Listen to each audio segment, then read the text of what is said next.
ঘরবাড়ি জ্বালিয়ে দেওয়ার রাজনীতি প্রমোট করে দেশকে গৃহযুদ্ধের দিকে ঠেলে দেওয়া হচ্ছে অভিযোগ করে সরকারের উপর জনগণের আস্থা নেই বলে মন্তব্য করেছেন জাতীয় পার্টির চেয়ারম্যান জি.এম. কাদের। ধরনের মিথ্যা মামলা, তাদের বাড়িঘরে অ্যাটাক করা, তাদের লুটতরাজ করা এবং তাদের সহায় সম্পত্তি বাড়িঘর দখল করা, ব্যবসা সেন্টার দখল করা এবং চাঁদাবাজি করা, তাদের মেইল ফ্যাক্টরি আগুন দেওয়া, পার্টি অফিস জ্বালিয়ে দেওয়া।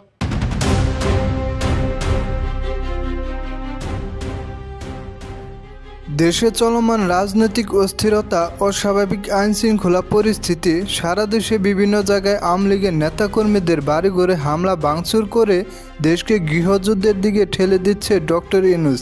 এমন মন্তব্য করলেন জাতীয় পার্টির চেয়ারম্যান জি.এম. কাদের। শেষ করবেন আপনি আর বাকি অর্ধেক নিয়ে দেশ চালাবেন, এটা কি সম্ভব হবে? অনেক দিন থেকে লক্ষ্য করছি সারা দেশকে দুভাগে বিভক্ত করা হয়েছে। ডক্টর ইউনূস দায়িত্ব নেওয়ার পর দেশের মানুষকে দুই ভাগে বিভক্ত করে ফেলেছে।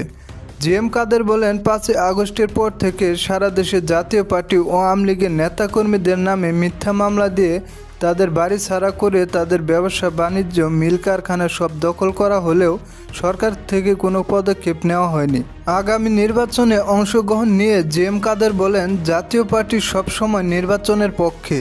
সরকার যদি সুষ্ঠু নির্বাচনের আয়োজন করতে পারে তাহলে অবশ্যই জাতীয় পার্টি অংশগ্রহণ করবে। আবার সুষ্ঠু নিরপেক্ষ নির্বাচন ছাড়া দেশে শান্তি আসবে না। যে হিংসার পরিবেশ তৈরি করা হয়েছে, যে হানাহানির পরিবেশ তৈরি করা হয়েছে, সেই পরিবেশ। আওয়ামী লীগ নিষিদ্ধ ও জাতীয় নির্বাচনে অংশগ্রহণের ব্যাপারেও বলেন, আওয়ামী লীগের মতো বড় একটি রাজনৈতিক দলকে নির্বাচন করতে না দিলে এই দেশের জনগণ কোনোভাবে মেনে নেবে না।